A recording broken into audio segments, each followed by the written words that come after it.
तो यार दीपावली के उपलक्ष्य में 2 दिन का अवकाश लेने के बाद आज बात की जाएगी उसके बारे में जिसको 2 दिन पहले ही डिस्कस कर लेना चाहिए था, यानी द मार्वल्स मूवी के बारे में। लेकिन दीपावली हो और तुम घर के कामों में हाथ बटाने से बच पाओ, ये तो इम्पॉसिबल है।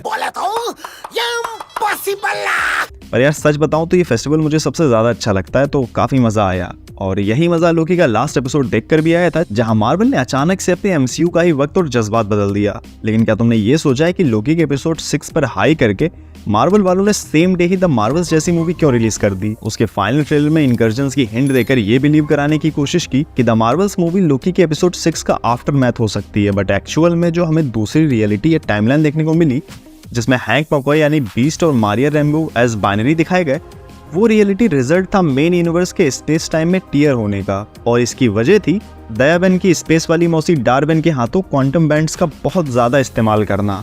इन्हीं बैंड्स का एक पीस मिस मार्वल के पास था जो कि उसकी पावर को चैनलाइज करने में हेल्प करता था। और डार्बेन ने मूवी के लास्ट में दोनों चूड़ियों को ऐसा खनका दिया कि स्पेस टाइम फैब्रिक फटने लगा, जिसको सिलते सिलते मोनिका रैम्बो पहुंच गई दूसरे यूनिवर्स, जहां एक्समैन वाला बीस्ट दिखा, जिसको केल्सी ग्रामर पूरी तरह से सीजीआई की हेल्प से प्ले कर रहे थे। अब मार्वल धीरे धीरे करके बहुत से पुराने एक्समैन एमसीयू में दिखाने लगा है। मल्टीवर्स ऑफ मैडनेस में प्रोफेसर एक्स दिखे, फिर मर भी गए। यहाँ पर भी बीस्ट ने चार्ल्स को अपडेट देने का जिक्र किया, मतलब ये यूनिवर्स 838 वाला नहीं है। और यहाँ पर अभी प्रोफेसर एक्स जिंदा है। मारिया रैम्बो जो कि मल्टीवर्स ऑफ मैडनेस में कैप्टन मार्वल का वेरिएंट थी, यहाँ पर वो कॉमिक्स से कैप्टन मार्वल का ही एक और वर्जन बाइनरी बनी है। बाइनरी काफी ज्यादा पावरफुल थी कॉमिक्स में, और ये एक्समैन के साथ टीम अप भी कर चुकी है 1982 की अनकैनी एक्समैन स्टोरी लाइन में। तो इसीलिए यहाँ भी पॉसिबल है कि मारिया रैम्बो एक्समैन की टीम की फीमेल मेंबर होगी। अब इसके बाद कई पुरानी मूवीज के एक्समैन कैरेक्टर्स डेडपूल 3 में भी देखने को मिलेंगे, जो एवेंजर्स सीक्रेट वॉर्स तक कंटिन्यूअसली दिखते रहेंगे, क्योंकि मार्वल स्टूडियोज का प्लान फॉक्स के एक्समैन कैरेक्टर्स को लेकर ये लग रहा है कि एवेंजर्स सीक्रेट वॉर्स तक उन्हीं पुराने कैरेक्टर्स को वापस से एमसीयू के एवेंजर्स के साथ टीम अप कराया जाएगा, और सीक्रेट वॉर्स के बाद एक्समैन फ्रेंचाइज को रिबूट मार के नए एक्टर्स को कास्ट किया जाएगा। तो मल्टीवर्स का फायदा मार्वल सही से उठा रहा है। अब मोनिका रैम्बो भले ही दूसरे यूनिवर्स में फंस गई हो, बट डेडपूल 3 में शायद वो ना ही दिखे। इसके अलावा मार्वल ने मिस मार्वल के पावरफुल बैंगल्स का ओरिजिन भी एक्सप्लेन किया। इनको क्वांटम बैंड्स कहा जाता है, और यूनिवर्स में जितने भी जंप पॉइंट्स हैं वो इसी की हेल्प से क्रिएट हो पाए थे। मिस मार्वल शो में इनकी हिस्ट्री 9 डायमेंशन से जोड़ी गई। कॉमिक्स में ये क्वांटम बैंड्स क्वाजार के थे, जिसका एक डिफरेंट वर्जन गार्डियंस वॉल्यूम 3 में दिखाया गया था। बट हिस्ट्री से ज्यादा इनकी पावर्स इंपॉर्टेंट है, जैसे ये यूनिवर्स में डिफरेंट प्लेसेस के बीच जंप पॉइंट्स क्रिएट कर सकते हैं, जिसकी हेल्प से डार्बेन ने हाला को क्लीन हवा देने के लिए दूसरे प्लैनेट से गेट बना दिया, वाटर के लिए एक दूसरे प्लैनेट से गेट ओपन करा दिया, और अर्थ का सूरज भी निकलने वाली थी। बट फिर मिस मार्वल का बैंड भी लेकर दोनों एक साथ यूज कर दिए, जिसकी पावर इतनी ज्यादा थी कि डार्बेन तो फटी गई, बट स्पेस टाइम में होल भी हो गया, जिसको सिलते सिलते मोनिका रैम्बो दूसरी तरफ ही रह गई।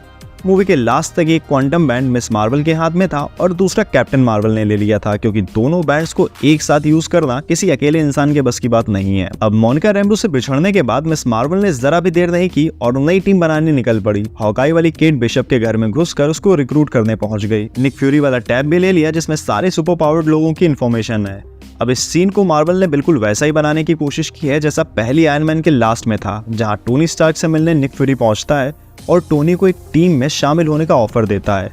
बिल्कुल वही सीन सेटिंग यहाँ इस सीन में भी रखने की कोशिश की गई है। अब मार्वल का मैसेज यहाँ से ये है कि यंग एवेंजर्स मूवी भी डेवलपमेंट में है, जिसमें मिस मार्वल यानी इमान वेलानी का रोल काफी इंपॉर्टेंट होगा। बट कॉमिक्स में मिस मार्वल का यंग एवेंजर्स से लेना देना नहीं था। अब पिछले कुछ टाइम में कई ऐसे हीरोज दिखे हैं जो इस यंग एवेंजर्स का पार्ट होंगे।